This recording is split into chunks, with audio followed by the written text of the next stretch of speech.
नियारा ढंगरे नुआवर्ष पालन कले खाद्य कमिशन अध्यक्ष।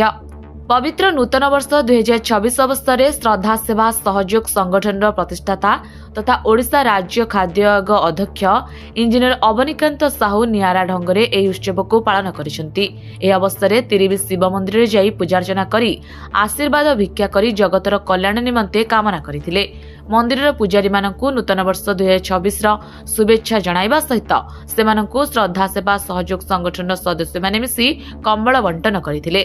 ता परवर्ती समय रे माल्यगिरी पर्वतर पाददेश बागुड़ी भूइया अंचल रे जेउठारे कि थंडार प्रकोप अधिक रही थाए सेही अंचलर विभिन्न गाँ गुड़िकरे जनसाधारण मानकु शीत दाउरु रक्षा करिबा पई खाद्य कमिशन अध्यक्ष इंजीनियर अवनीकांत साहू एवं श्रद्धा सेवा सहयोग संगठन समस्त सदस्य मानक उद्यम रे कंबल बंटन करथिले ओ इंग्राजी नूतन वर्ष 2026 को एक नियारा परंपरा अनुसार समस्तक सहित मिलेमिशी पालन करथिले।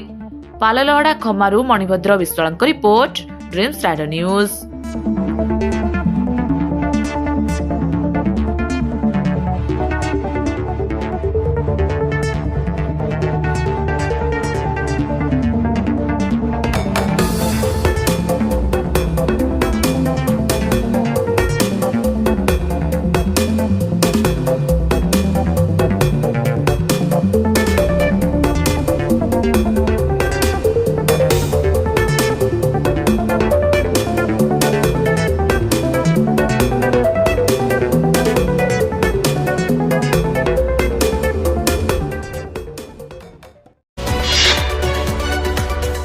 आम सह प्रतिदिन जोड़ी होई रहिबा पई आम चैनल को लाइक शेयर सब्सक्राइब एवं फॉलो करंतु।